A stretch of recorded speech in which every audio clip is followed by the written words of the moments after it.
Okay. Hello everyone. It's STG Weekly episode 158. Remember talking about another Toaplan game again? Of their massive library. Can't stop covering the Toaplan games. Well, it doesn't matter anyway. It's VV, A.K Grindstormer.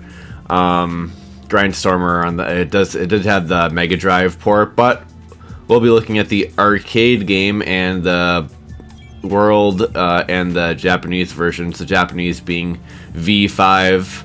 I'm probably going to call it VV at some point, an accident. So just wait for that in the episode. But it is V5, in fact. And then looking at the world/US version, I guess, which would be Grindstormer. Which is plays at like a mode that's selectable in V5, and we'll talk about that as we'll elaborate on that as we go on. But so co-hosted by Extruder, and and the guest of the episode is Jaimers. He's back again. Hey everyone, be back again, yeah.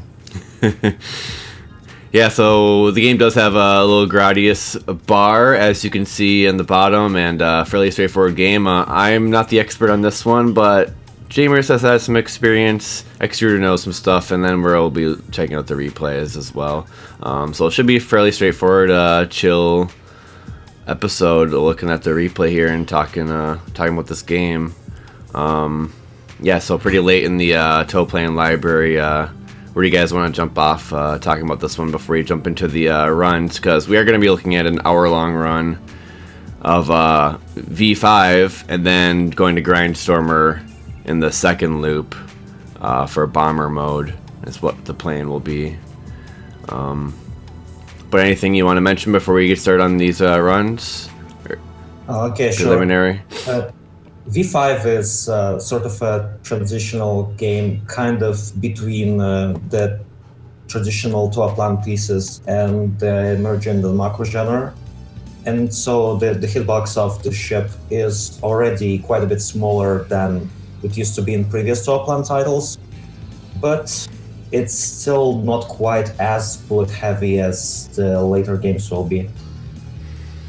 And so I'd say it's a pretty good recommendation for somebody who's already used to playing memorization-heavy, old-style shmups, and he would like to get into the bullet hell and the later shmups of Cave, because the transition is quite gradual, I'd say. Yeah, there's a lot of discussion about like which game was like the first bullet hell. I think like many people say either this game or Watsugen. But it's this game is a pretty good first example, I think, because it like introduced a lot of things in the main game. Like I don't know if you've ever seen like Loop 10 of Salamander, but that can get. It's very laggy. Yeah, it gets pretty bullet heavy as well. Bullet hell. But I think this game's like the first one in like the main mode where it gets like somewhat heavy in the bullet count. In the second loop, this one. Yeah, I mean, it's a good point. I mean, there has been older games that have had lots of bullets, but I guess combined with the fact that the hitbox is fairly tiny, like probably cockpit sized here, this makes this one stand out. Whereas in Salamander games, it's like it's the whole Vic Viper, pretty much all the time, except I guess they toned it down in 3 a little bit, and then in 4 even more so, and then 5 it's like the Vic Viper has like a dot for a hitbox, but yeah. So that's pretty neat. Why don't we just launch the replay, shall we? Yeah, sure. And it'll be a long ride. Yeah, and we'll get to talking about what makes up the game here, the power-ups and the little point items that we're seeing and all of that. So this is going to be what's funny? What's going on? This game is so sick. I hate it. Oh. Well, I think that at the first loop, the game's very interesting, but if you're going for the 2-wall, it can really drag on, and that's I think that's the main flaw of this game. It's that it takes an hour to complete a full run. Yeah, that gets to be a lot of time for a 2-loop game, really. Yeah, because even cave games, they're usually 50 minutes in size. Yeah. I never want to play the first loop of this game ever again. Oh man. Yeah, lol. It's It- just this game also has checkpoints, so every time you die, you have to redo that particular segment. It's that laid back of a first loop, huh? Yeah, it's basically free once you know it, how to approach it. I see. Yeah. All right, let's start the run. This is the player of this is A.K. There's some other characters there, but we'll just call him A.K. And we're gonna watch this full 2-loop run. So yeah, kick back and here we go. We're gonna get started. Replay courtesy of Replay Burners as well. 3, 2, 1, go. I think I've seen that initials before. Yeah, this player whose name I am not able to pronounce, but yeah, he writes his initials in the score table. So the first thing is that this game has several, so to speak, shot types. The main of them is shot, which you get every time you die and respawn. And that's your primary type. And what's very important is that you can regulate the spread by pressing forward or backward when not firing. And so that way you can concentrate your shot power to create this jet outburst, which is rather powerful, and you have to use it a lot when you're recovering. There are also two other shot types, search and missile, and the ship color actually changes when using them, but we'll mention them as we go to them. So right now scoring is pretty straightforward, then you just kill stuff. Yeah, it's very basic, like Toaplan, old Toaplanish. Just kill as many enemies as possible. Milk certain things, get tick points, that sort of stuff. Yeah, and you have to collect every single power-up. It's important because for every diamond kind of power-up thingy, even if you have all of the power-ups already on your ship, you still have to grab them. Even if you want to sit on that shield, like you have already a shield which can take one hit, and you already have shield in your stock, so you can immediately use the power-up key as soon as you get hit, which brings you kind of like 2 extra lives. But no, in a score run, you have to give up that and pick power-ups continuously. Yeah, at the end of every survival. stage, there's a no best bonus as well as a perfect bonus, and the perfect bonus means picking up like all the power-up crystals. Yeah, and Okay. in the end, if you picked up everything, you get super perfect, which is 10 millions. It's huge. Everything Every beyond. power-up. But what's the difference between the two again? The super, and then there. At the end of the game, when you complete the... Oh, the end of the the game. game. Holy shit! Yeah, there's a separate bonus at the end of the first loop and at the end of the second loop. Oh Just wow! separate from just the stage bonuses. You only get that if you get all of the perfects. Yes. Oh wow! Okay, so that's That's pretty. why it's called super perfect. Oh wow! But that's Mind that's blown. That's mostly scoring in this game. Just no miss and get all the power-up items. Okay. That gets Yeah. you like 95% of the score. Okay, that's a lot of the score then, compared to the Yeah. record. You see Or- the player to or most. search shot type right now, which has the main shot and the 2 homing options. And you can increase the number of your options by picking up, just by choosing the power. Power just increases your power of any of the 3 shot types, be so shot, search, or missile. And it also increases the game's rank, so that's why some players like Perikles, in survival purposes, they prefer sometimes not to take the maximum power. Something I should say about the search. Out of all the shot types, this one gathers the most big points. So if you Yeah. want to like get like super super world record tier scores. I want to like use this shot for the most part. I see. But it's like very minor stuff. But if you're playing the game for survival, I'd say Missile is easily the best out of the three. Yeah, easily, yeah. Because it covers the entire stage, when you upgrade it to max power, and you can kill stuff without being particularly endangered. Yeah, missile is basically like radius options. Ah, sweet. Okay, I remember them now a little bit. Did play this briefly. They're very powerful. They're piercing. You can like cover the entire screen with them. It's very good. Yo, that point blanking though. Oh shit, tough cookie. That's pretty cool. Yeah, they don't fire immediately, so you can just fly over them for a little bit. I don't exactly remember. I think you can seal certain enemies, but you can for sure seal suicide bullets in the second look. Yeah, he picked up a power. He did a power up there. You can see he has now like 4 options instead of 2. Yeah. Also, yeah, about the speed ups. I think there are 5 levels, and after picking up the 5th speed up, it gets replaced with speed down, which brings it back to 4th level, and then back to 3rd, and so on. Man, how thoughtful. You can kind of fine-tune your speed for particular segments of the game. Since the power-ups are plentiful, you can just pick any speed you want to. Yeah, for the most part, you just want to have 2 speed ups. Then not bother anymore with them. Yeah, the shield is 1 hit. 1 hit shield, that okay. Green force field around the character, and so after you collect 6, you might wanna just keep that slot so you can activate it immediately. Yeah, the shield works a lot like the shield in Bats again. It's a 1 hit, then it gets removed. Which makes the game somewhat more forgiving.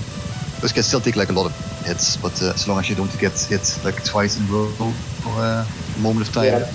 Another reason I enjoyed just going for the one all of this game is because you can just play around shields and you don't really need that much resource management. You can be very safe for the most time. Just continuously grab power-ups, and it's rather rare when you take 2 hits in a row if you plan your cards right. Yeah, Search is very good for this boss here because it takes care of all those little drones. Good Otherwise stuff. they start firing at you. Yeah, so with missiles, it's a pretty hard boss actually. One of the few places where missiles is not exactly optimal. Oh, okay. But wasn't a problem there. Yeah, Search makes it Oh, they're there. Those are some beefy missiles. Oh yeah, these point items are hilarious because they cost almost nothing. Yeah, they're basically worthless. Like small star items in Dodonpachi, I suppose. Yeah. Another thing with the missiles is that they pierce, and like once they like shoot an enemy, they leave like a blue stream behind them that also pierces and like goes very far off the screen. It's very good. Ah. You can see it right here. Yeah, the blue stream. That also does. Oh wow, that's pretty good. Yeah, those enemies are indestructible, and you can just place your enemies on top, options on top of them, and just continuously grab point items from them. Also, this box is very important, this yellow box. You have to... Yeah. Don't destroy that box. Yeah. Just keep that in mind. Just keep that in mind. Do not destroy the yellow box. Yeah, it's very important for later on. I'll explain why. So, use these enemies. This is the first kind of tough bit in a score run because you have to kind of keep your options on that invulnerable enemy, but at the same time you're already preoccupied with plenty of popcorn firing at you.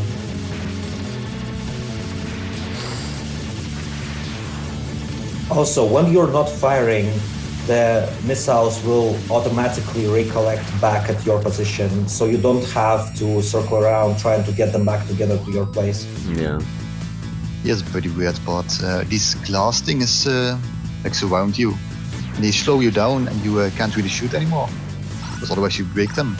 But if you look at the score right now, it's going up continuously as long as you're in the glass thing. So you want to keep that on going for as long as possible. Like that's very weird. like the bridge?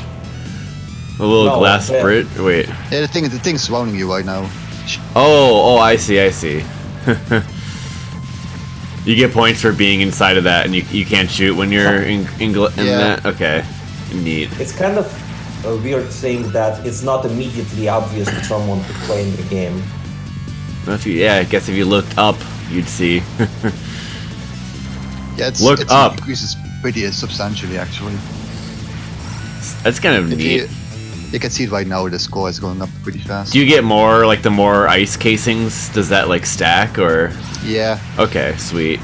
Oh, okay. Oh, so he's gradually, like, shooting them off right now. Yeah, because you have to shoot sometimes to actually survive. Oh, but he doesn't shoot them all off. That's it's kind of a neat scoring mechanic. Like a gimmick. Yeah, it's pretty neat. It also only shows up, like, in this part of the game. It's fun for variety, though. Yeah, it's a nice little idea. I like that. At a certain point, the glass breaks automatically, so you can't, like, keep it forever. Like, ride it the whole game? That'd be pretty dumb. Yeah, just time out all the bosses. It'd be like pacifist at that point. That would be really silly. The pacifist run. That was a lot of bullets. Yeah. Thankfully, we didn't really have to witness any micro dodging yet. The stage 3 is where the game really picks up. We won't be talking about the MegaDrive version too much, but I suppose if Extruder or Jaimers knows about it, you can mention it, or you guys can talk about it in chat. It works too. Gotta be brutally honest. For the most part, it's strictly inferior because the screen crunch, it makes the game very hard. Oh shit, he's doing the option dance. And the slowdown. That's pretty great. Yeah, there's some more slowdowns. Dude, the option dance. While it's certainly playable, I do recommend arcade version as someone who's played both versions. I think it's more enjoyable in every way.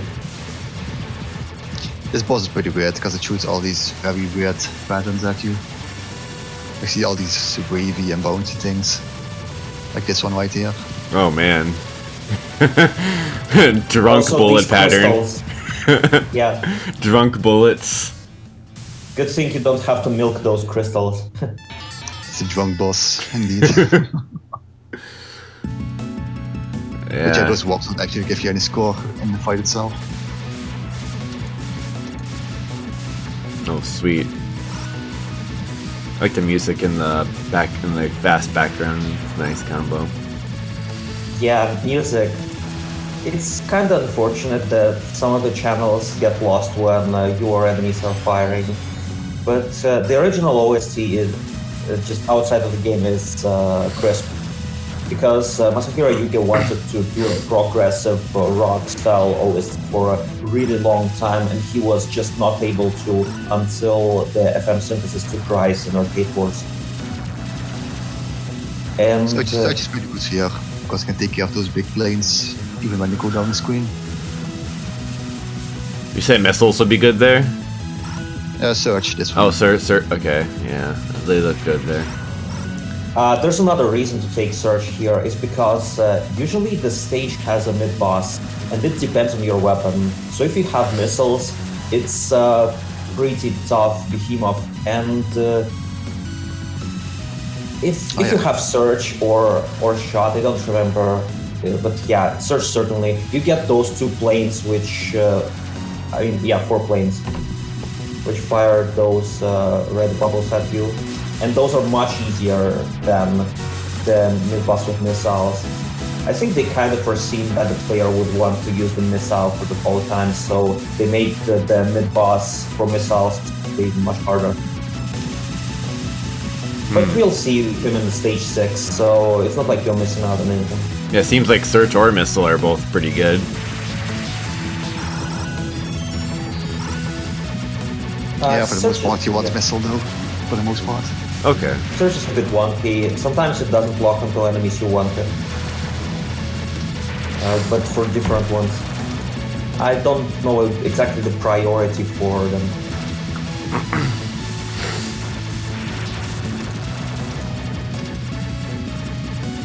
But yeah, you're spending a lot of time with the Missile in this game. So I hope you like waggling that stick. Because it's spin to win, baby.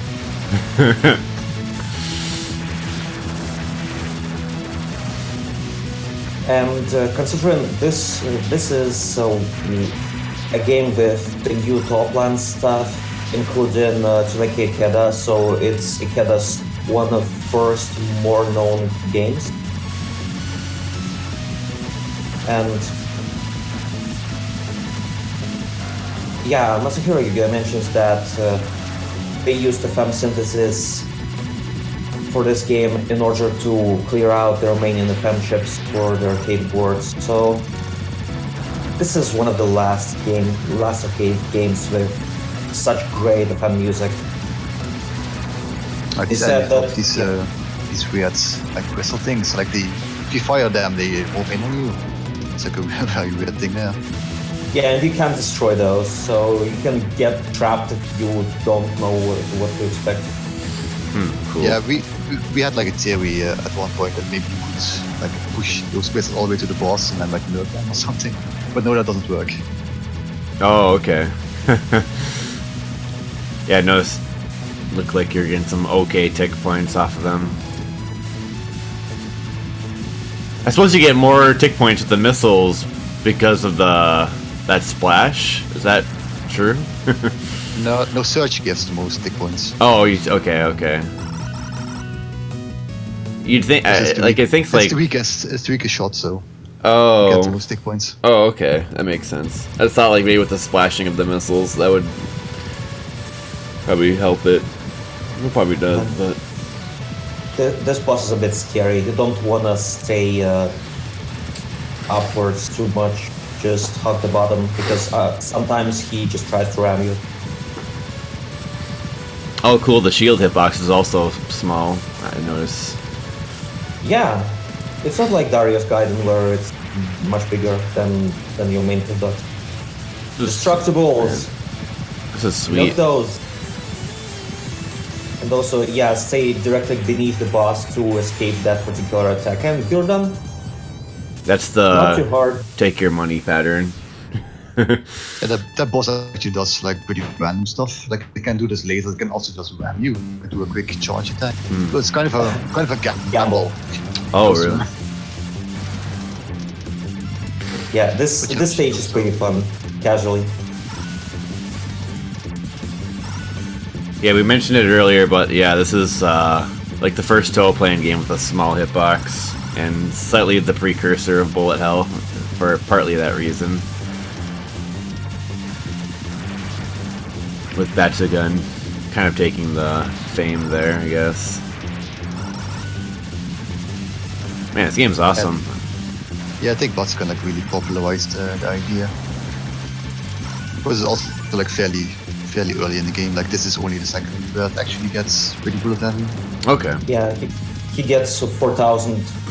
Oh yeah, 40,000 points because he has just some time to grab the item. So yeah, the items get like higher in value. Okay, now. yeah. Oh, this looks fun. Still not super much, but they're worth getting now. Ah. At least. Yeah, now they kind of make a difference. Ah, okay. You got a lot, like most of you those. have to do a lot of stuff in the stage anyway. On the first loop at least. 1-6 is the real difficulty spike. Yeah.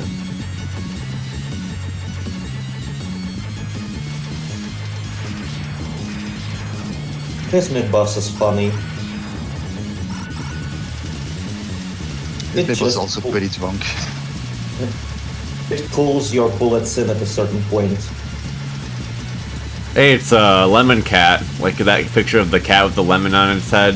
The lemon. Someone knows what I'm talking about. It's weird. Yeah, Right here? You see those kind of organic turrets firing out lasers in random directions. You want to destroy every single one of them. And if you left the yellow box in stage 3 alive, you get a 1-up. When do you get the 1-up? Right here? White here, yeah. Oh, sweet. Oh, sweet. Yeah, here it is. Yeah, it's also pretty cryptic that you have to leave the box in stage 3 alive and it suddenly influences 2 stages onward. Like, who would have known that? Yeah, I mean, there was like no like yellow thing there to like indicate that was connected in any way. Yeah, it's really dumb.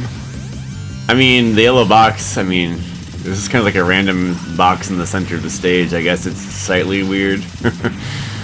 Should have made it like tie-dye or something. Tie-dye box.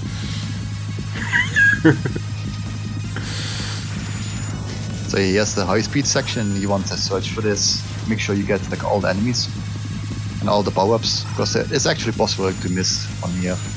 So at some point these item cavities would go very fast down the screen. So you want to make sure you get all of them and search. Just makes that the easiest. Oh, okay. Yeah. It's like the one point in the first loop where you can actually miss like a power-up item. Ah. You search there. It's pretty hard to get all of those. For that perfect. So once again, just to reiterate for people coming in a bit later, or whatever, scoring is just collect all those point items. And then if you collect them all on the stage, you get a perfect bonus. And then at the end of the loop, you get a super perfect if you get them all. So yeah. This Okay, boss yeah, is very interesting. So yeah, this boss right here. I played this game for like a tournament once, and there was part of the score that was like extremely mysterious. It's like how the world record gets that on your score. And pretty recently we found out that actually it's this boss right here. Like Okay. like bots on the side, these are indestructible, so you can actually just keep shooting them for tick points. And that is actually what makes the difference between the world record score and the highest known score. Oh wow.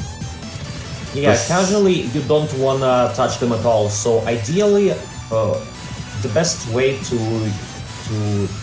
beat the boss, considering the score extents are very easy to get anyway, is just to use shot and concentrate your shot at the boss, and avoid hitting the bots entirely because they cause these yellow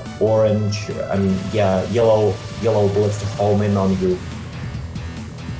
One If you shoot very them. one very interesting thing I noticed this replay.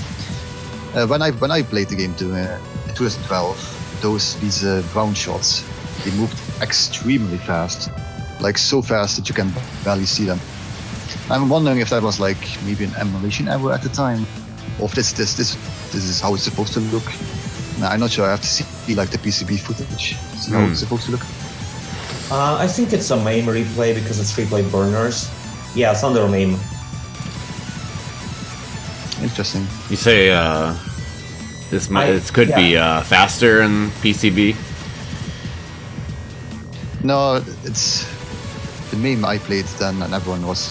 The bullets were extremely fast. Oh, Yeah, I think it's some MAME versions. I think, those balls really go really fast at you, and you can die very easily. Yeah, it makes milking. Well, that's bad. Makes milking this way easier. There's so much slowdown. But yeah, at the time, I don't think this game even was properly in MAME.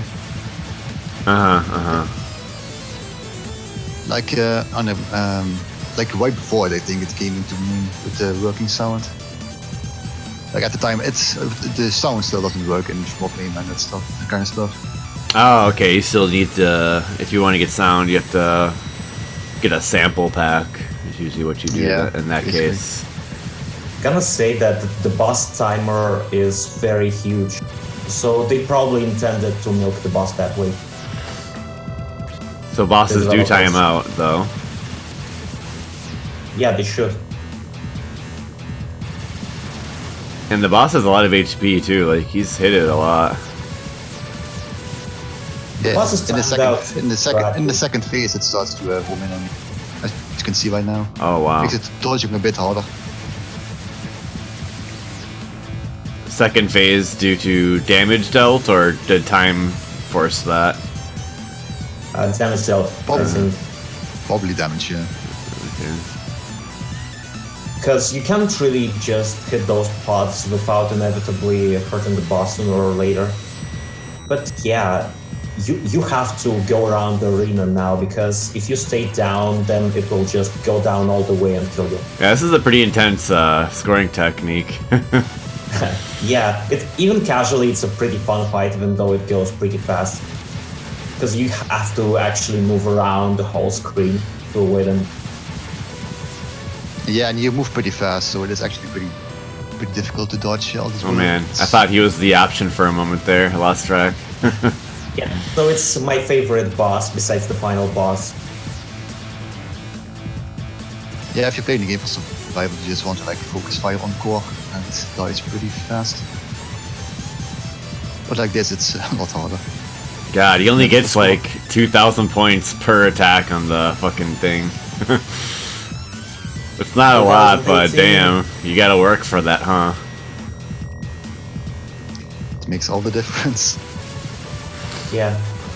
As long as go on, fuck. Like for whoever watches this in 2018.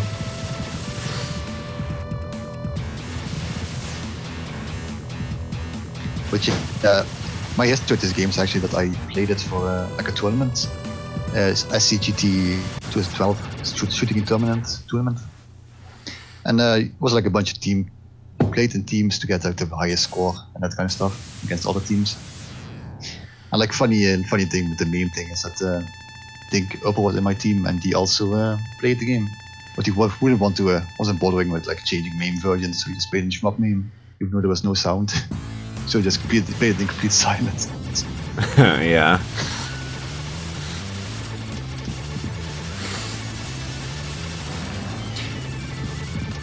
Yeah, I'll talk more about that later. Yeah, I wonder if we could like maybe provide a link to the sample pack or something in the description if people want to try this out in MAME, because I don't think the arcade version has no port besides the Genesis.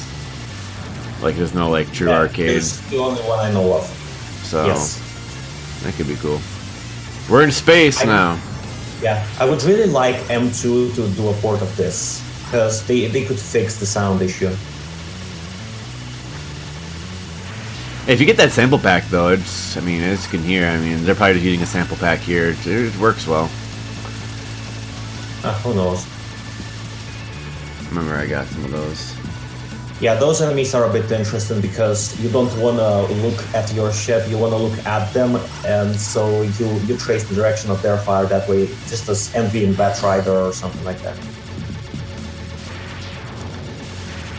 Classic.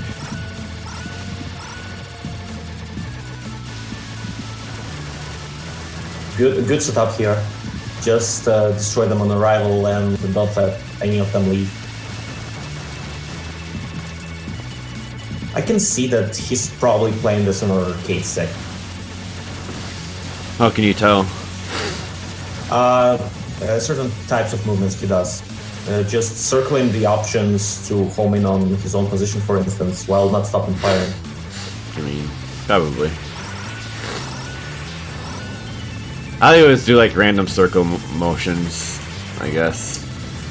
Toaplan collection would be pretty hard to implement, to be honest, because the Toaplan IPs are all over the place. And yeah, you'd have to collect all of them. Gotta catch them all. Yeah, a Toaplan collection would be pretty neat. Get some zeroing going on. I'd love just, the composer for this game, he said that he'd be interested to see just how the game would have sounded with more advanced sound hardware at the time. So maybe if M2 does port of the game, they could invite him to do the arrange. That'd be sweet. Yeah.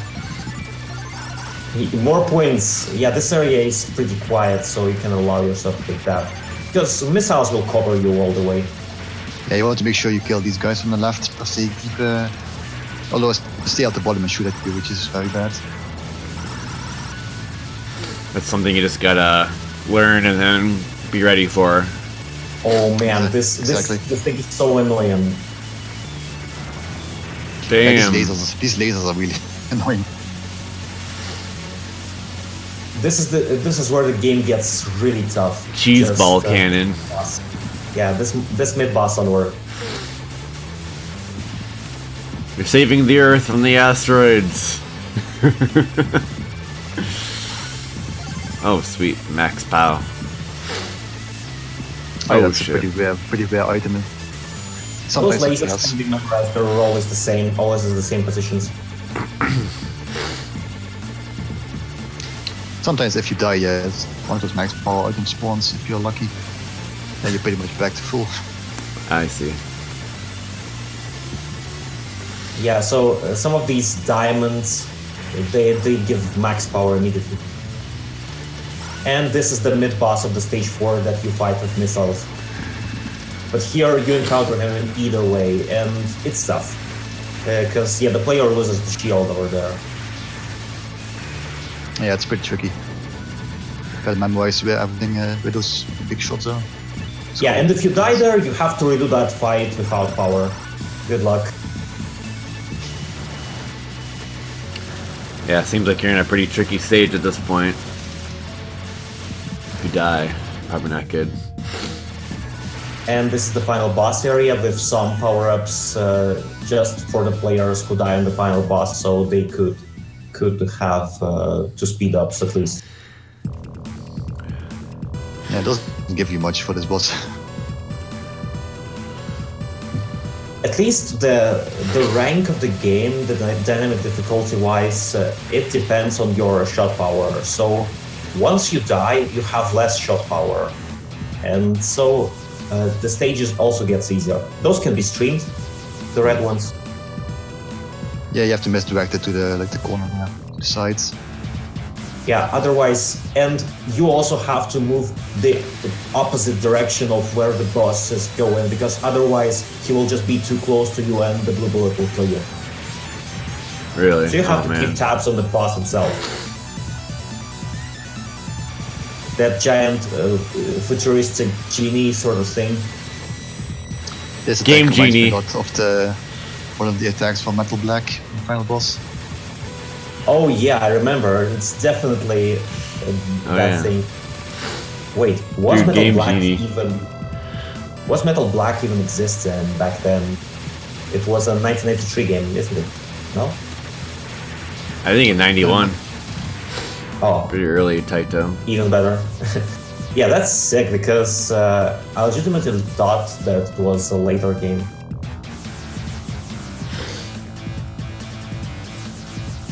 Finally, Yeah, this boss we is get to sick. hear that boss music without interference with the player shot. So he's doing some milking here. Yeah, You little can milk bit. this boss. Yeah. You can milk these yellow things, and you can milk those Metal Black things. Yeah. The Casually, you old have to metal just, black like- things. They're Casually, like you have to snakes, I guess, or something. have to destroy at least few, otherwise when these giant bombs appear, they can sometimes just fire randomly at your position and you will die. I like the pill-shaped bullets. Those are kind of fun to see. It's like you're playing Dr. Mario or something. Yeah. I like those because they are very visible, usually in which direction they're going. There's just like round ones. They have a lot of bullet variation. Game Genie.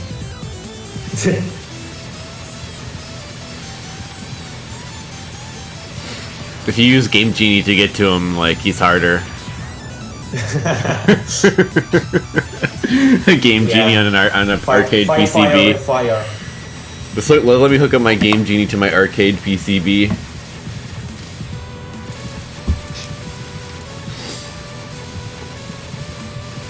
You need a Game Genie to JAMA converter adapter. sounds tough. Milking this boss is actually a bit easier than milking the page 5 one. Not as dense, and you can destroy most of the hazards he throws at you.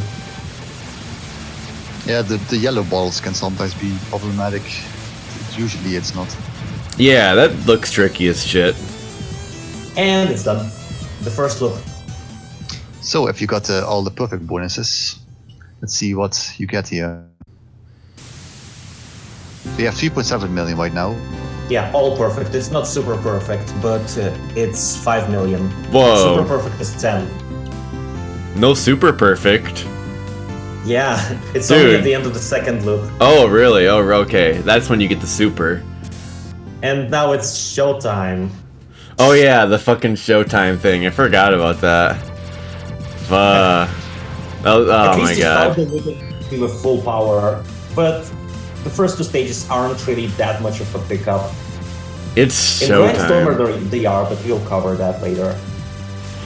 Gonna put on a show at the arcade. That's what they In a mean. sense, it kind of is. The arcades, we are kind of the esports of the time, the local esports.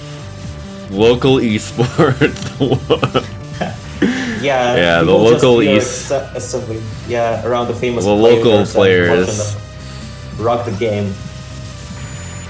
So yeah, that perfect bonus was more score than what you got through the entire first loop. It's pretty great. Yeah, that's a hefty bonus. 5 million. And we have the introduction of generous staple is the revenge bullets of the second loop on everything. And those are fired under particular angles because, as Square told me, in the traditional games, the aimed bullets, they can't be strictly 360 degree angled. And so they only fire at specific angles, and you can sometimes manipulate them, but you're in the dead zone for them. Yeah, it's pretty interesting. Yeah, it's only like 18 directions or something. Yeah, it's not that much. And so every time you kill an enemy, he will spawn that prolonged bullet stream at you, which is going to be reused in Batsugan's special second loop. And you can seal those bullets if you kill an enemy while being. Well then, Yeah, like close enough to them. Donpachi and Dodonpachi and Ketsui and like what other games have those? The Donpachi doesn't. Oh, actually. Dodonpachi, not Dodonpachi. Okay. Yeah, Ketsui does, and fair amount of other games of second loops too, like Choran Shot. This boss is a lot harder because all the missiles now shoot suicide bullets at you. Yeah. Dude. Damn. No time for tick points, have to just blow that thing up, the first one, and then focus on the second one. Missed that. Yeah, right? so man, You can have the missiles like for a tiny bit, but it's not really worth it. tiny bit. It's like 10 points or something per missile. 10 points per missile. I like how the hardware can handle like 50 bullets at once without particularly slowing down. I think I didn't notice the major slowdown in this game ever. There's like a couple sections, but not, yeah, it's pretty seldom. Yeah. Stage 5 boss had a lot of slowdown. Oh yeah, that one. But yeah, these suicide bullets are pretty fairly simple in comparison to like other ones. It's basically just like a stream that gets shot in like 16 directions. And that's basically it. It's not like the ones in Ketsui that are like a big burst of bullets get shot in the general direction. Yeah, it's like a cloud more than a few lines under an angle.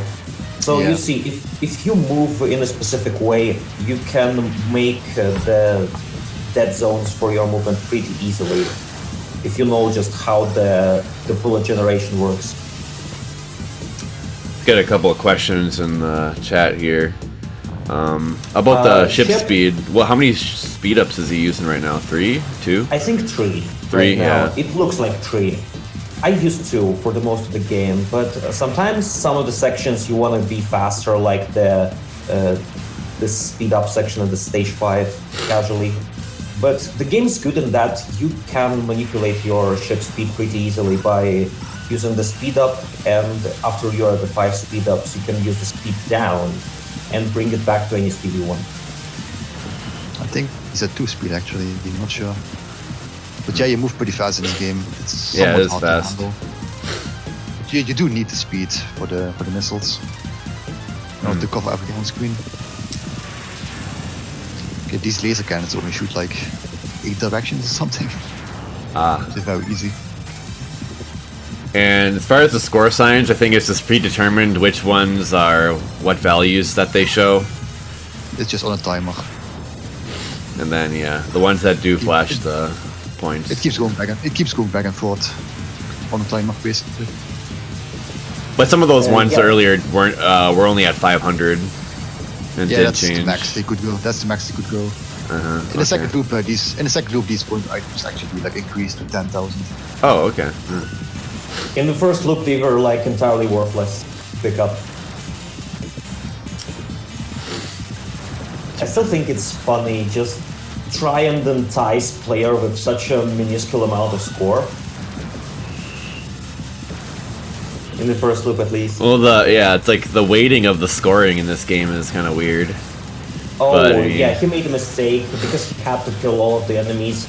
He just unleashed a solid wall of revenge bullets that he had no way across, and he had to tank the kid. Oh, did he die? Yeah, no, there's No, he doesn't die. No. He doesn't die. Okay. just If he died, he would just start at the checkpoint. Yeah, no miss. There's no miss. He has to do this boss without the shield now. That's pretty scary. Yeah. This boss is a lot harder in the loop. Mostly because these drone enemies are like super fast and shoot super fast bullets. Like, if one of those gets managed to shoot you, then you have to be really careful. You'll see it shoot somewhere Okay. at some point. Yeah, Just that shoot one. giant fireball that goes really fast. Oh, Like wow. right there. Yeah, that is pretty intense. You can die very easily here if you're fighting them with the wrong weapon. Yeah, it's pretty cool boss attack. Yeah, it's not just suicide bullets that get added. Also, the enemy patterns are like changed in some ways. So that's cool. Yeah. And this is the game. It's really showtime puts up in after all. difficulty. Gotta show everything you got. Yeah, Notice exactly. how the player now is using the maximum shot power because there's no holding back anymore. The game's as hard as it gets. Is that why he wasn't powered up before? Yeah, All the because way? of rank. Yeah. In the first loop, he wasn't at the maximum shot power all the time. Oh, okay. Does make that much of a difference, huh? Yeah, the missiles are very convenient to use in the second loop because usually in the games with revenge bullets, Ooh. This ball is really a lot now, yeah. Yeah. In the first loop, this was only like 2,000. Now it's 10k. So it's worth a lot. He doesn't bother to even time these anymore. Oh, yeah, With one beefy. grab. Beef. Huge score. Oh, yellow box. It does have a lot of HP, so I guess that's something about it. And if you have max power, you get a score bonus for picking the max power item. Oh, beef. Slow beef. Slow cooked. So think about missiles. As you can see on those large enemies, missiles help a lot with handling the revenge bullets because usually in the games with lots of revenge bullets, you can only shoot from your immediate position, right? And so when you kill an enemy with your shot, the revenge bullets will be locked onto you, onto your position. But here, you can just place missiles and kill the enemy with missiles, and they will direct on your position anyway. So you can just snipe the enemies outside with your immediate shot and then just move around and misdirect the bullets and have more freedom with handling and manipulating those. So that's why it's one of my favorite games that uses the concept. That's a very tricky bit to do because it's actually pretty scary micro dodge to set it up, right? Yeah, that's like some real Gradius like option trap shit. Sounds like it sounds really tricky. The game has a couple of moments where you do that, yeah. Like right here. Shoot both walls at the same time. Ooh. So why not search here? Not enough power? Mostly because the game just at 2-3 the game's really hard. It actually kills a lot of runs. So it's like if you had search, it'd be too much like random bullets. You would just not be able to manipulate the revenge bullet streams as efficiently as you can do with missiles. This is getting pretty nuts. That and search is also like really weak, so it's not very pretty dangerous. I think certain enemies do get more health in the loop. Not sure about that. Yeah, I wouldn't be either, but yeah, search would be already too weak at that point. Oh, he just moves up. Yeah, it was just bait. He already did his work there. We thought he was gonna go left, but then he just went up. He's like, you're wrong. Yeah, on MegaDrive version, you would be never able to do that because there's just not enough space to move upwards, and there are enemies on screen all the time because of the crunch. It's like playing Sonic on Game Gear. You just don't know where you're going. Damn. Shots fired. I'm sorry, but I seriously wanted to appreciate those games like Sonic Chaos and whatnot, but you can't just see anything. The option dance. Spell and W. Yeah, destroy all of these for points. But yeah, vertical dodging is very important. So when you go up, you kind of increase the amount of angles so you can be shot at. Yeah, you want to speed kill this boss as quickly as possible because it does a lot of weird shit. So you place like the options like far above the screen, so you can point blank it. Really nice. He can wall you if you're not careful. Not the cubes from Gradius 3, no! Die! Yeah, those spawn in like lines like randomly across the screen. They shoot at you at the same time. Missiles is very good for that because it like shoots everything on the screen. There's too many cubes from Gradius 3, they had to outsource them into this game. Fucking cube rush. Goes on way too long. Could just make a whole episode about bitching with the cube rush in Gradius 3. I think we already did. Yeah, I think so, yeah. It's pretty legendary. Yeah. This stage is a bit of a briefer after just how hellish the 2-3 is in comparison, because back there, if you kill an enemy with the wrong timing, you can wall yourself and die. The game doesn't screw around in that.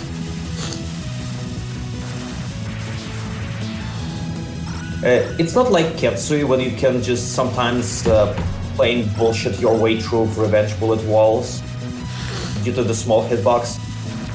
Here, when you see it's a wall, you will die in like 99.9% cases. Yeah, it's just some good ass dodges though, still.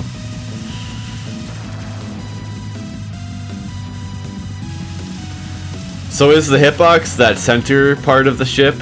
That very center bit? It looks like the sprite is kind of segmented. Below the cockpit, I believe. Okay, yeah, there's like a little protrusion in the center. Yeah, that's thingy. This part's kind of tricky. It's like a very, very lot of screwables here. Man, that macro dodging is nuts. Yeah, it's really nice misdirection. And the slowdown, yeah, it actually kicks in now. Game gets pretty spicy up to this point. Oh shit. Yeah, those pilots that fall down from the ships, they follow you. So you have to destroy them as quickly as possible so you wouldn't run into them later. Yeah, they'll just keep chasing you forever. And maybe not forever, but for a pretty long time. This is a bit dangerous. Whoa.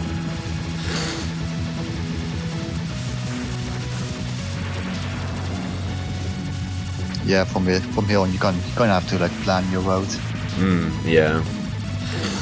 You show which things you destroy and when. It's easy to get overwhelmed when you don't do that. This part is good. Yeah, I can imagine. You just destroy both of them at once.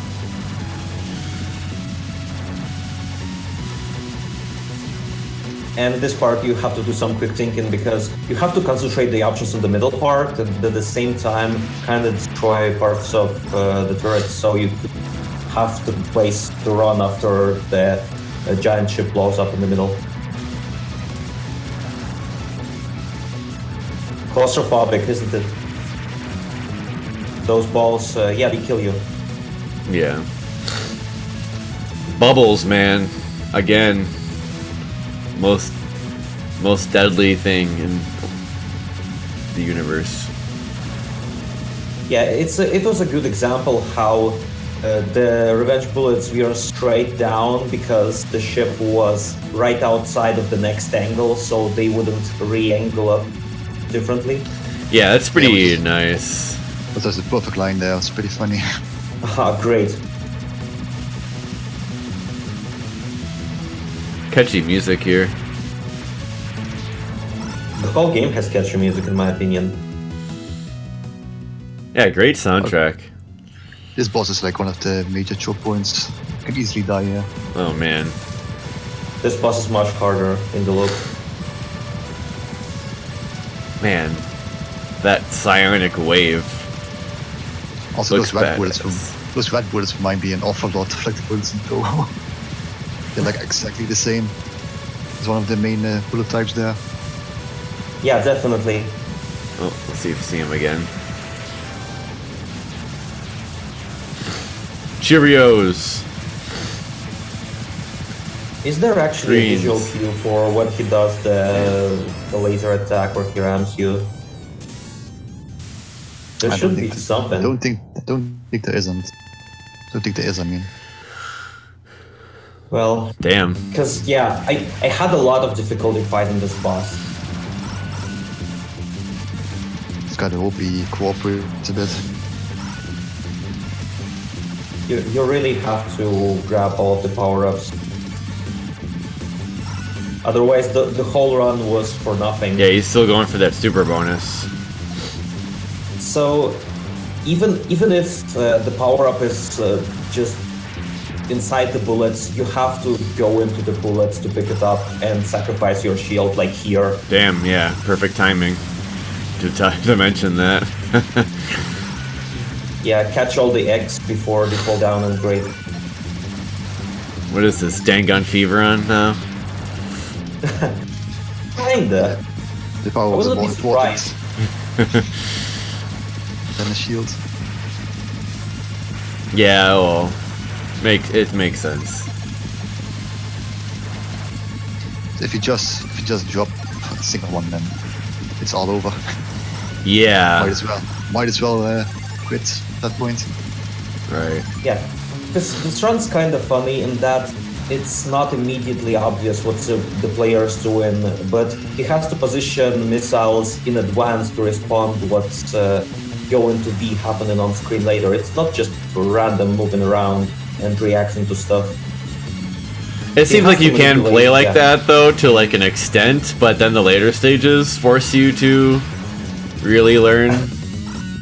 Yeah, Like- like 2-3, you can't really just flail your way through them. You have to have a method. You have to kind of hold down on the screen so you don't get pulled into. Oh, the I boss. see, the little particles. Yeah, that's like a gravity thing going on. Yeah, Yeah, okay. it even sucks in your shot. too, so you can still keep damage to him. This 1-up is harder to get. Mr. Bone here. Kind of dance around those two spots beneath the turrets, left, right, and You have to be sure your options stay on those things, yeah, because they don't keep going down the screen. If they go too low, then you're in a bit of a problem. Oh, he doesn't get 1-up this time. It's okay though. There's no second 1-up. It's only in the first loop. Also, this part is actually the trickiest part to get all the items in the game. You need search and a very good route here. Oh man.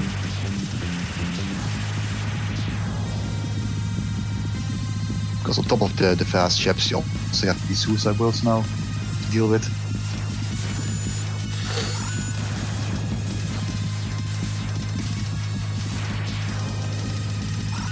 I like how he snuck up the side there. All planned, yeah. I think this part is actually consistent. Like, it's scary to try and remember it and run, but on safe state, I think you can kind of devise a route for it. Yeah, you have to take a hit there, yeah. You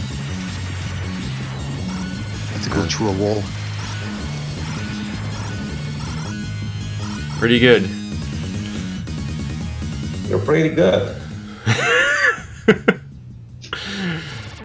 Excellent. Man. You know, there's more milking. Oh man. Yeah, Wonderful. get excited. Because Even more it's more of the intense. same but worse. You don't get points from hitting the yellow bullets, the big yellow balls, do you, as well? Or- Those are only bullets, they Those are aren't just- destructible. Okay, it kind of looked like it with the slowdown. They kind of behave if you like shoot them and switch colors. So I'm not completely sure. I think they just cycle through their animation, I'm not sure. Oh, yeah, so there's this line that they make connecting them to the boss, and then they animate through the cycle, so it doesn't depend on your shot, I think. Or maybe they turn a bit to rainbow style, but it's only because you're hitting the pots at the same time. Oh, No, yeah, it rainbow. might be perhaps because they could share some of the colors with the pods.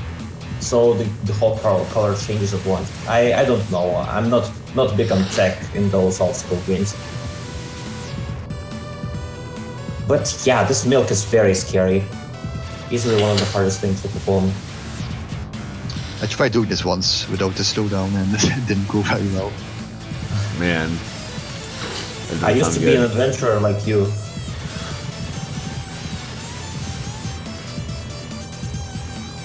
What is this? What is this quote? What are you quoting? Skyrim, of course. But then I took Skyrim? an arrow to the knee. It Ah. was either Skyrim or Oblivion. I don't exactly remember. The sweet bun meme from Skyrim was always funnier than the arrow to the knee. Oh man. Care for a sweet bun? No, sweet roll, my bad. Care for a sweet roll? Alright, where the shield? Yeah, there's No shield shields. kills. Oh, whoa, that explosion. Holy fuck. Whoa, did it like kill the music last time like that? That seemed kind of different. Entering the stage without a shield is pretty scary. Because the sauce was pretty hard. Intense. It's gotta survive until you get that shield. And so if he dies, like, what are He the... has to throw the whole run away because it's no longer super perfect. So just dying itself is what negates that bonus, or is I there think another it's reason? both. It's probably both die and not collecting the power up. Correct me if I'm wrong. Yeah, if you die, you miss everything. But if you die and don't not, what if you die and have all your stuff collected though? Like, I think it negates everything that you've collected up to that point. oh, I see. Kind of like Raiden style, where you lose your medals when you die or something. Yeah, exactly. Okay, I get it now. So yeah, if the PB doesn't have the perfect bonus, then there's no way you're ever going to like beat your PB. So you might as well reset. Yeah. Yeah, it sounds kind of like rough to do a run for. But I guess at it least pays off. You have some margin of error with the shield. Yeah. Seems Yeah, the pretty shield tough. make it somewhat gives you some leniency. And with the way the suicide bullets work, there is some room for optimization. Probably, I mean, for doing things on the fly. Yeah. It's not super crazy like Katsu or something. So you can still like play on the fly. Get pretty far that way. How come some enemies don't have revenge bullets? They are sealed probably. Oh yeah? Like the player was too close for them or something. Yeah, place those. So there is bullet options sealing? on the sides.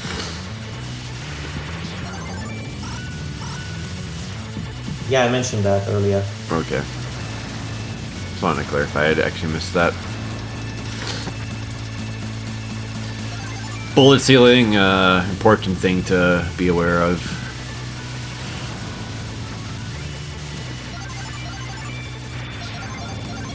Does the game have it? Do all enemies use it? Etc. Like, those are things you want to know, usually. Doesn't even bother getting the point items here. Full value. Yeah. The option trap. Straight Gradius.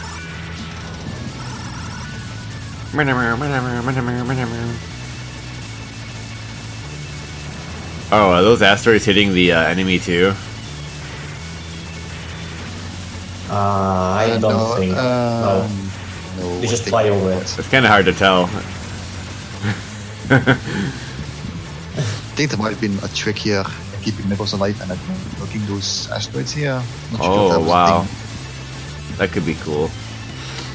You see, there's downtime. If you destroy the boss quickly, you get more time to hit the asteroid safely. Yeah, that's probably it.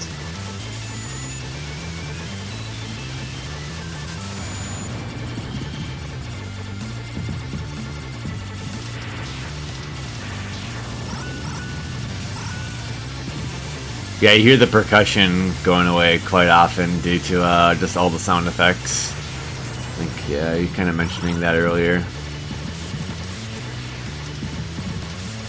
And this freaking mid boss, it's so scary. But thankfully- Damn, beef. I think this is actually easier on the second loop because Yeah. more speed in bullets. Yeah, because of the slowdown that's happening when you're destroying his first form, and if you misdirect that initial outburst, you will have the slowdown to deal with his second form, and it will be easier. Yeah, it's quite a relief. And it's close to the end. Conclusion. Fight Game Genie, the Game Genie again. Yeah, I like how the options kind of hop around. Just cute. It is good. It's the most important part of the one. Yeah. Yeah, that's part of that's one of the scoring tricks. Yeah. Yeah, Jaimers- the score's invalid if you don't do it. Yeah. I think you did receive quite a few YouTube comments detailing this run is task because he did that wiggle at the end. That's classic. Yeah. You want to move at the opposite direction to the boss, as I mentioned earlier. Otherwise, you'll be too close. This boss is like basically the same as in the first loop. Like there's some suicide bullets from some things. They like don't really do anything. Yeah, the thing that makes them easier, yeah, go to the top. It's not always possible, because sometimes he has a hitbox at the top of the screen, but when he's down, you can just punch him. It's pretty Cool fun. about the boss. Pretty sweet boss. Yeah. Compared to the stage 5 boss, this boss does not attack continuously, and he cycles his attacks in the same manner, so you usually get some time to take a break and think of what he's gonna do next and prepare in advance.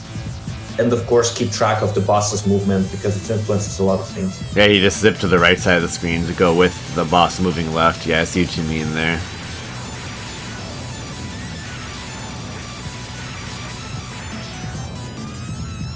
That could be something that's hard to pick up on your own.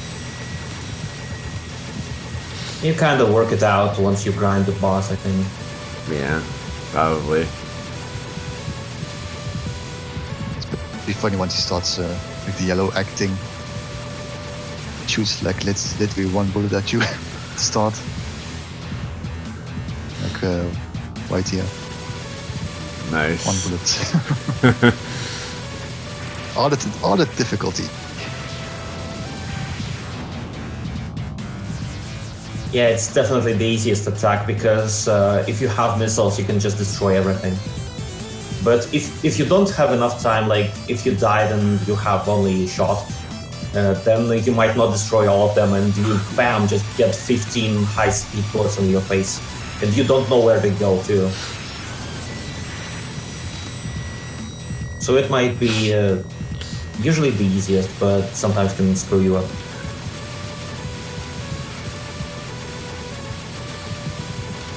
Do do do do.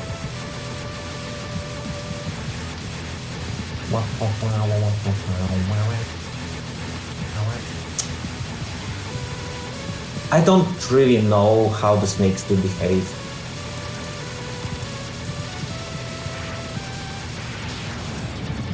Yeah, they seem mostly random. But yeah, remember remember the perfect bonus was 5 million in the first loop, and now it's Should be 10. Oh Yeah, god, 10 million. 10 million.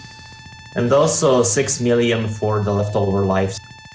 Pretty good. so that's 16 million right there. Damn. Yeah, it's kind of like almost half the score. Just for like- the end bonus alone. That's pretty big. And we get to see the credits. It finally is over. We can go home. But not quite, because we also have Grindstormer. Yeah. Ikeda. Shout outs to Ikeda.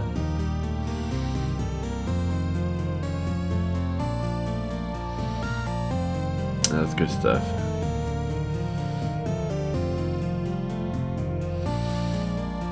Pretty nice run. And it would be also rather hard to optimize on it, because survival-wise it's perfect. Yeah, so after he beat the final boss, he had 17 million. After the bonus, he got 33. Jeez. Well, I like that you get rewarded for that. I mean, heftily. I mean, it's Yeah. pretty satisfying, I bet. Yeah, it is. But it's also like, once you got it once, you have to get it every time. Game's over, now get the fuck off the machine. Let others play too. It's been an hour, the arcade's closing. What have you done? You're destroying our business. Yeah, they'll deal with it. Yeah. Alright. I'd like to believe that's why the later arcade developers started to push for more advanced score systems, so to include more technique in the earlier stages and not to make the runs just last really that long for a single credit. So it would be more convenient for arcade operators. Yeah, like a Grinders tree, where you just play the entire day. Ah, yeah. 10 hours. Yeah. Then the arcade operator just comes in and just, fuck your score, and plugs the machine off. Yeah. Alright, well, so yeah, we're gonna look at the second loop of Grindstormer now, the world version of the game. But in Grindstormer, you actually play a mode that's selectable in VV. So why don't you talk about what Bomber mode is and how Grindstormer is different from VV in that respect? I think it's completely identical to the Bomber mode of VV. At least Okay. Perikles says so, and I'd like to trust him on that. So this game's quite different, like the version, because firstly, you no longer have the access to the Gradius power-up bar, and I think it already makes the game quite a bit harder because you don't have as much control over what kind of weapon you want for a particular section of the stage, how many power-ups you get after you die, and also you can't just sit on a shield and have a shield in your stock. So Yeah, shields shields are much more entirely rare. gone in this. Shields are entirely gone in this. Okay. I think you can still pick them up, no? Like Yeah, as a I pickup. don't think so. I'll briefly just skim the WOD to see if he gets any. I don't think they're entirely gone. They're probably like super rare pickups. Yeah.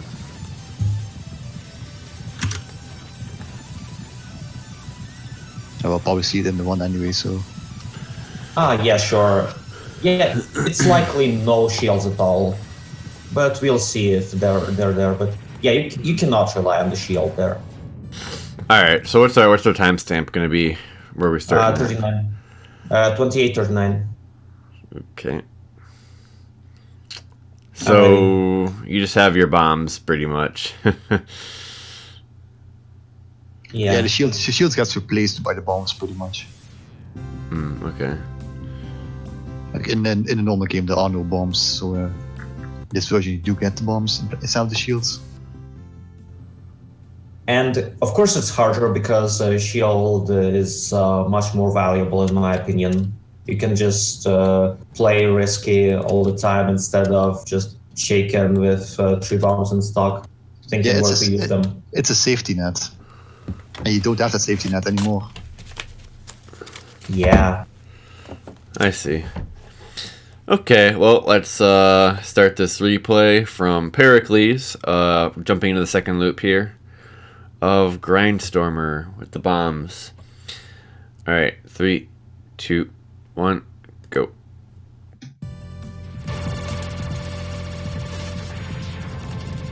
Also, this replay features deaths, so we can also see some recovery process. And Nice. the revenge bullet behavior is already different. In that sense, in that V5 second loop, it featured pretty much straight lines that would sometimes bend if you just stepped on another angle. Well, here, they are a bit more random, I'd say. Yeah, wow. Because they fire at several angles at once. And so they cover much more of the screen. Yeah, they're a lot more similar to like the Katsui suicide builds now. Or Batsugan Loop 3. That too, yeah. If the previous one was similar to Batsugan Loop 2. Yeah, that's interesting. So they are more spread out, but there are less individual ones. So there's also less potential for creating walls. It's a different aesthetic. Kind of looks like they're more builds actually. Yeah. Well, like they're so spread out, it's pretty intimidating looking. Wasn't there a thing that Americans really like hard games mentality, and that's why the version of Contra Hardcore it featured no life bar specifically for them? I mean, I don't know. It's kind of case by case. It's kind of case by case basis. Like I think usually the Japanese version is harder. Sometimes the American version is harder. Yeah, it's weird. So yeah, in this run you can't regulate the revenge bullets as strictly, so that's why it's definitely a harder clear than V5. And also, if you pick up the same shot type, you get points. Pick the same shot type power up. that now drop out of the enemies. And they are also on cycle, as Perikles says, so you can kind of manipulate what kind of shot power-up you get in the sequence if you kill or not kill certain enemies. Does bomb. Yeah, it was needed. He already bombed 3 times. Damn, I missed that.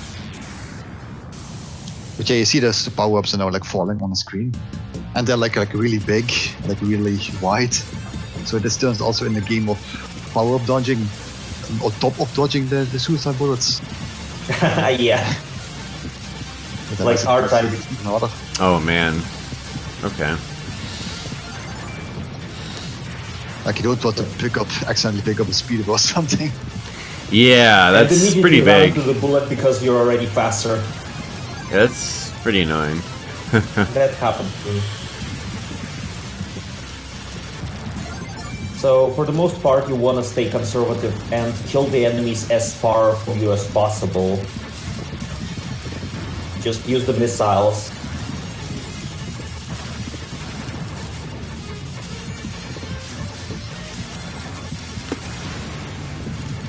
Yeah, this version is significantly harder than normal mode. Okay, yeah, seems like it's probably that way. Yeah, just one enemy death and the whole screen is now booming bullets. And those flying meatballs. Yeah, you also can't take any hits because you'll die immediately. Which makes it even more scary.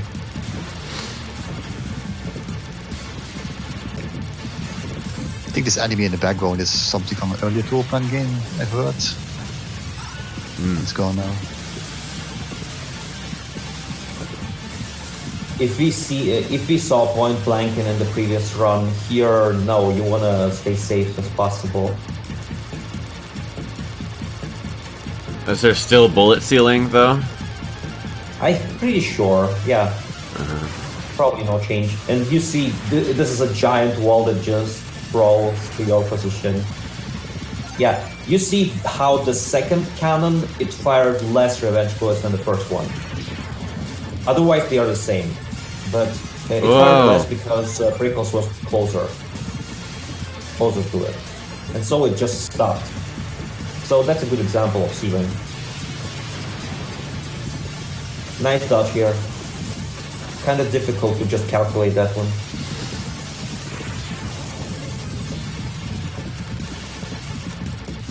Of course, those pill walls, by 5 bullets of them, they're very predictable. But you have to play around the rest bullets as well, and use the corners of the screen a lot, vertically going upwards. Just use as much space as you're given. Dang. This is pretty hectic. Yeah, there's a lot of dodging in this one. A lot of random dodging. Yeah, Perikles' specialty is super long games, and considering he has a lot of experience with Gradius, no wonder that he would be a master at this type of game. He says that for him it's more accessible than the more traditional bullet hell examples. Unfortunately, there was a search item right before this boss. Yeah. Or, well, it's not so much fortune as I'm pretty sure he planned for that, because you can manipulate your drops. As I mentioned earlier. How do you manipulate the drop, the power up? Oh yeah, he writes that in the description that there's an example. Oh, okay. Yeah, so he leaves certain power-up carriers alive. And the items in sequences, yeah, they depend on which carriers you destroy. I see. So you just change the sequence by not destroying them. Yeah, and then exactly. and then destroying them to get what you want. That's pretty nice. Being pretty important too. Yeah, so you can retain the shot that you want for a specific section. Yeah, that's probably not too hard to plan ahead for either. Yeah, thankfully you can use the missiles for the majority of the game, but the places that you want a different shot type are mostly the second boss and the fifth boss.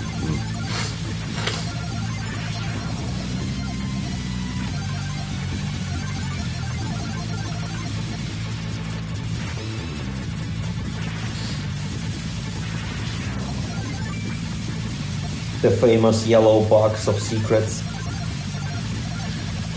Yeah, it's like just a box. Don't shoot the box. Don't shoot the green box this time.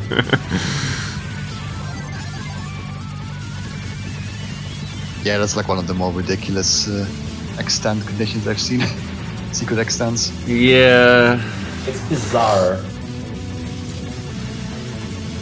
Yeah, it's weird. At least you don't need to have a certain digit in the score to make it spawn. Oh, I think man. that 2-3 is actually just a bit easier than the one in V5, because in V5 the enemies just shoot straight walls at you, and the walls can really inhibit your space. While here, you get some randomness and just some more sparse clusters that you can just make the gaps for. Whoa. This was hectic. Yeah, this looks like a part you need to practice. And some luck too.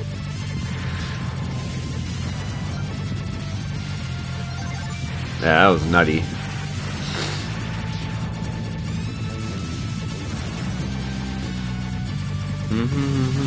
Some breath and room. Whoa! And, that's the first death. Yeah, it's That's not entirely sure whether it was a mistake or just an unforeseen consequence. So this is the recovery. You want to immediately fold your shot and use its DPS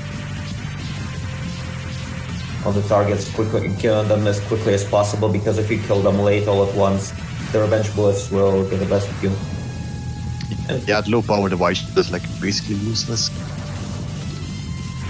I mean, at lower level, you actually kind of have a bit more power checkpoint-wise in this game on the first look, because you could just use your bombs to tank through the area and then just till the next checkpoint, just like you do in Outzone or in other Toaplan titles. Ooh. And then you die and you get the 3 bombs again, so you can just kind of power up. Yeah. Yeah, it's like that's like Toaplan style for sure. Yeah, you can keep advancing, yeah. It's like just barely getting by, scraping by to He repower up. preferred to use a bomb rather than take the shot power up, because it was blocking the way. That power up is deadly, man. You can bomb that gets rid of the power-ups as well. No, it's just that he had to use that to avoid the bullets, because the only safe path was through the shot power up. Gotcha.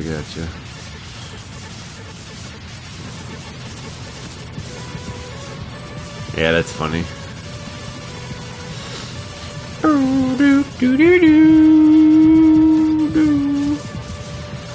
This guy always spawns in the exact same place. So you can spawn options always there. Ah.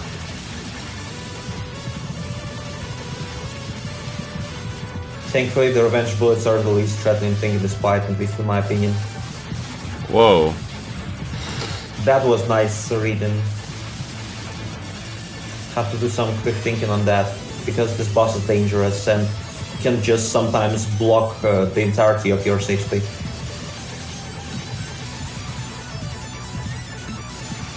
And of course the missiles, they are a must. Okay. Because you have to deal damage to the boss and misdirect his fire at the same time and shield yourself and just do three things.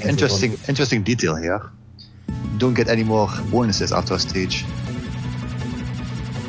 There's no perfect bonus, no miss bonus, nothing from items you collected. That's something. Yeah, because he died. No, it's always like that. Oh. Interesting.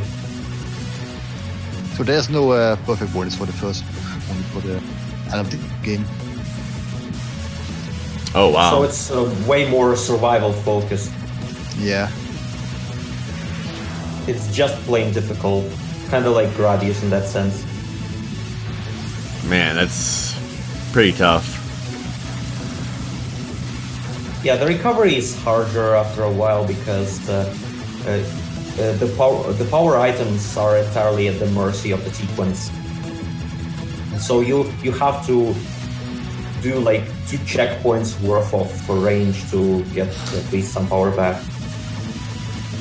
Also, we're not going to see it in this replay, but the perfect bonus in the individual game was like 5 million for the first loop, 10 million for the second. So like 15 million, eh? In this game, the perfect bonus is 50 million. What? Yeah, 50 million. So Yes. Plasma's Thread actually has the replay that we are watching, which is the V5 bomber version, and its score is 69 million. And Yeah. 50 of it is clear bonus. The perfect bonus, yeah. It's pretty No miss stupid. bonus. So that's a And prerequisite it's for also V5 score run. It's so silly. That wall, oh, that was That's, great. I mean, yeah, I mean, that's a lot of. I mean, it's just like excessive. Yeah. Nothing just hammers that in that this guy is the winner. Then 50 million bonus.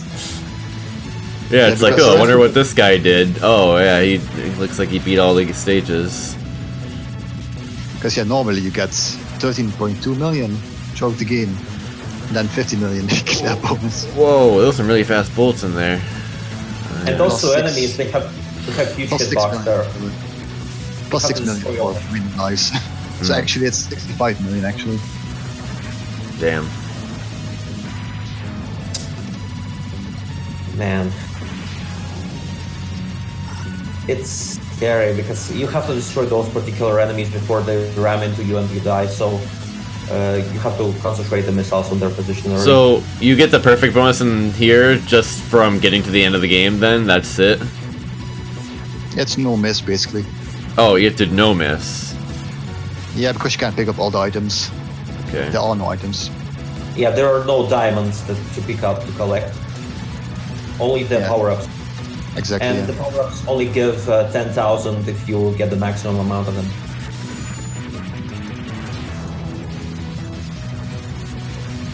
See all those things converge on the bomb.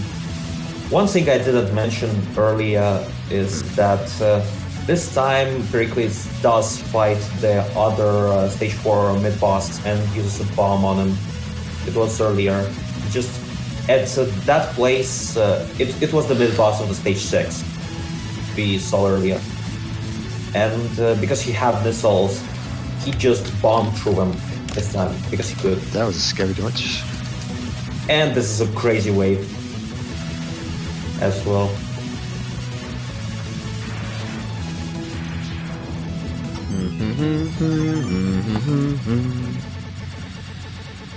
I kind of wish you fought the boss like behind this hole in the ground, but it comes from above.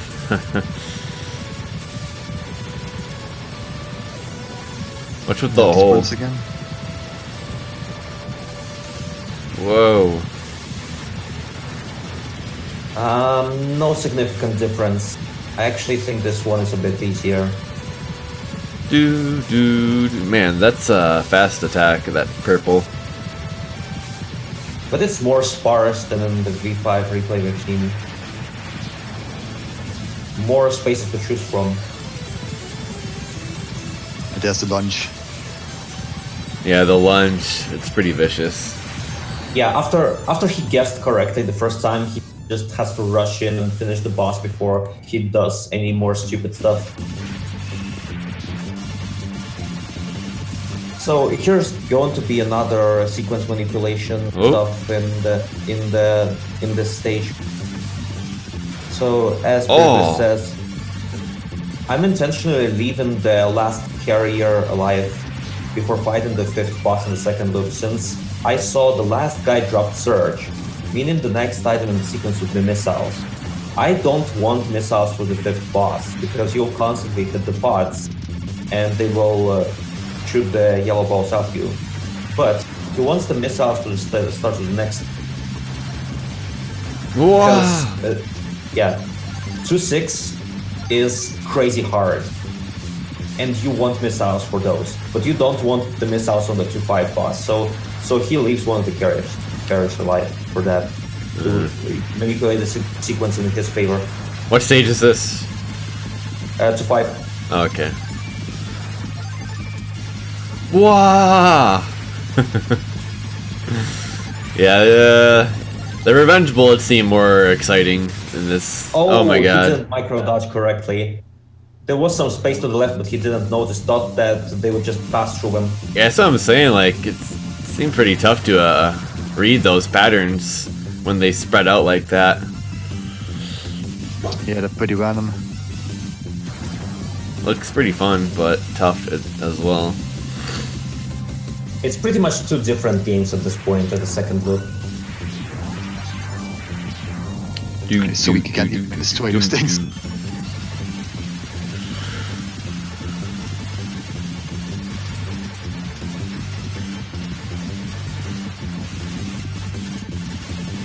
This is almost the same, this pattern. Yeah, all of it can be memorized. Just yeah, it looks stay in that random, corner. isn't it? Yeah. A.K getting fancy with those bullets. Yeah, this mid boss is very consistent. The fake out bullets. Boom. First time you see those type of bullets, you'd probably freak out. Yeah. In like an arcade, I guess. I've never seen that. That's the Toaplan style. Just to get some extra credits from a player to kill them off. The corner strat. You can see that these things just fire even if they're like all the way down the screen. So you want to destroy them as quickly as possible. That's intense. And here goes the high speed. You guys see that screen jitter? This is another. It's been happening a few times in the recording. I think it's just recording quality. The screen like jitters to the right. Yeah, so those diamonds are no bombs, and those are for rare. Those are easy. They just aim 2 bullets around you, so you don't even have to move around. Next one, though. So he's underpowered here. Yeah, but the game's underpowered too. Oh yeah. Because ranks dependent on power. He doesn't even want to take those. Because, again, sequence manipulation. Oh wow. But not anymore. Might not be exactly the reason, but yeah, kinda messed it up.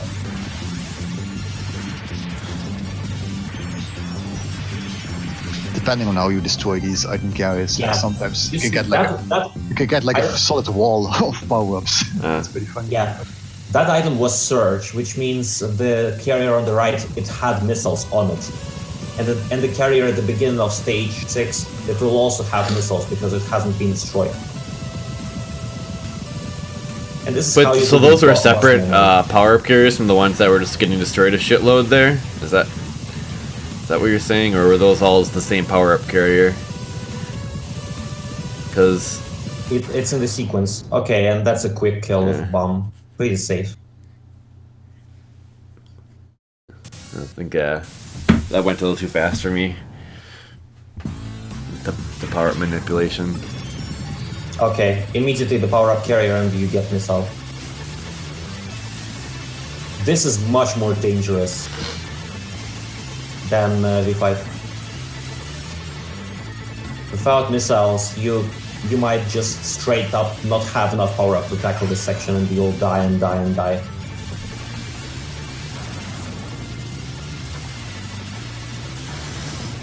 See, you can just stay out of the harm's way, which is directly underneath those, and kill them off with missiles and misdirect the revenge bullets at the same time. So that section just got like 2 times harder. Yeah, those fast bullets are like second loop only.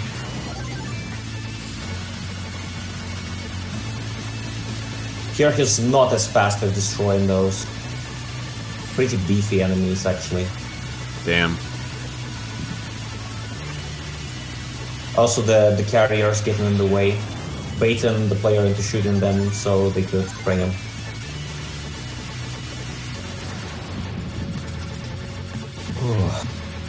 Been quite a ride. Yeah, this is pretty nuts.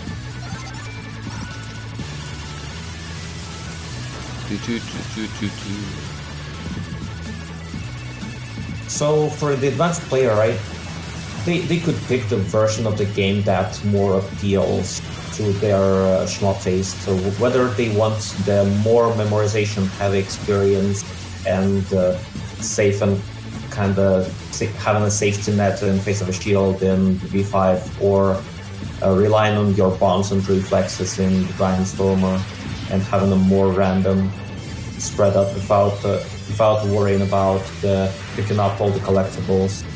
It's up to the player. Yeah, it's nice that both modes are pretty fully fledged, not just like a bomber mode isn't just like a gimmick. Yeah, exactly. Those two seem to Very be nice. well tuned for the most part. Very different in character. Even there are more angles that the player's being shot at. I mean, it's visible that how could I explain it? It's still the same number of angles that the player can be fired at. It's just that it appears to be that more bullets are fired from different directions than in V5. Yeah. But implementation the same from the hardware standpoint. So you can still remember the angles that the enemies are able to fire from. Yeah, I have to imagine Perikles has picked up on that. And that helps. And here's just a solid wall. That was pretty slick because he wasn't able to install the missiles to the left. Looked like he was ready for that. Yeah. Right for that one enemy. Cheese ball cannon. Yeah, good reason to use bomb on him. Whoa, that was Is it scary that to was use your entire crazy power? dodge. That was really Dying. close.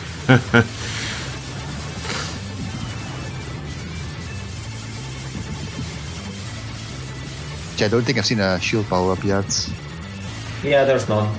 But I'm sadly mistaken.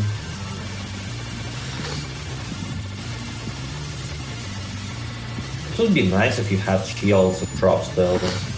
Like in the power style when you can grab an auto bomb in Daifukatsu. Even though you don't have manual bombs, you can still have an auto bomb.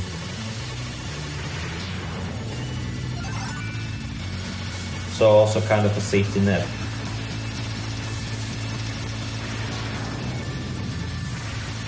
Damn, he's really fucking up this mid boss. Ah, yeah. Classy.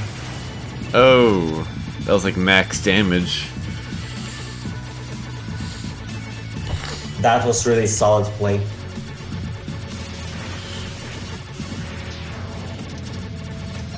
The last few power-ups. Here comes the before bouncers. final boss.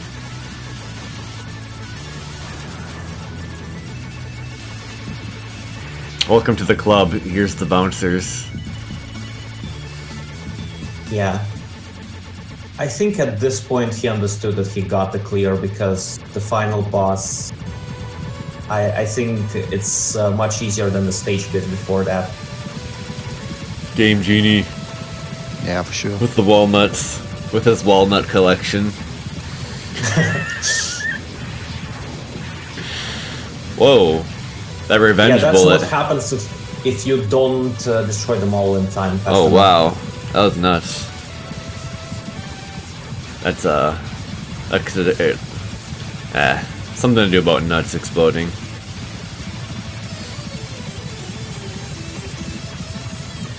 Yeah, in Soviet Toaplan, the nuts.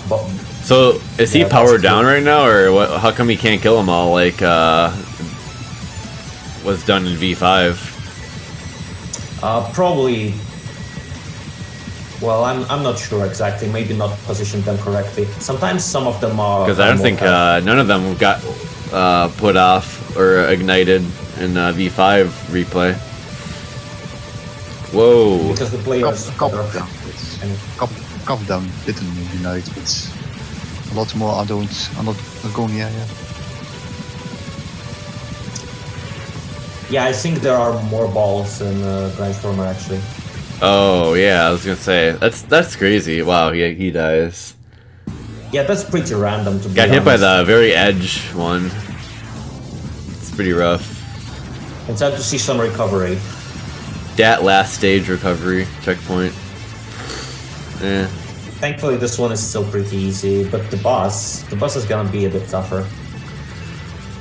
He doesn't even grab the beat up. Because he needs the micro dodge accuracy.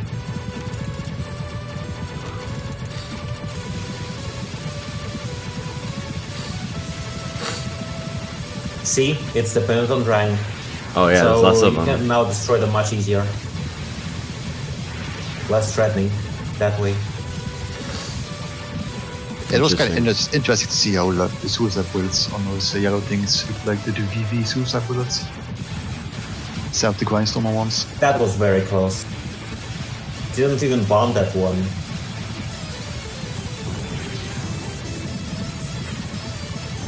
So this boss is actually a bit less likely to just randomly kill you on the low rank because of less spheres bursting at you.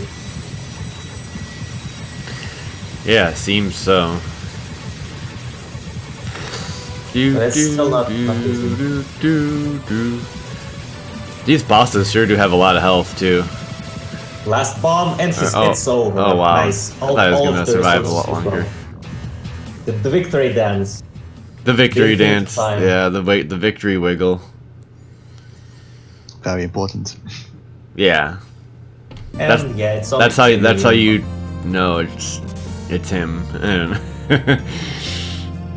Everything else is exactly the same. Even in credits, it's still mission V5 is over. And I wonder if an arcade player he get to this point and he was like, "What? What the fuck is V5?" What's V? No, what's VV? Because he wouldn't know. He wouldn't know it's V5. It would be VV. I thought it was VV for the longest time. Yeah.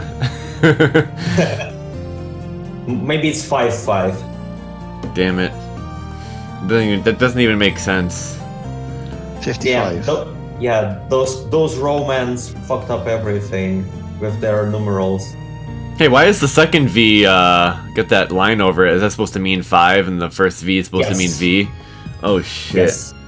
Oh, it's like a Roman numeral. Differentiate them, yeah.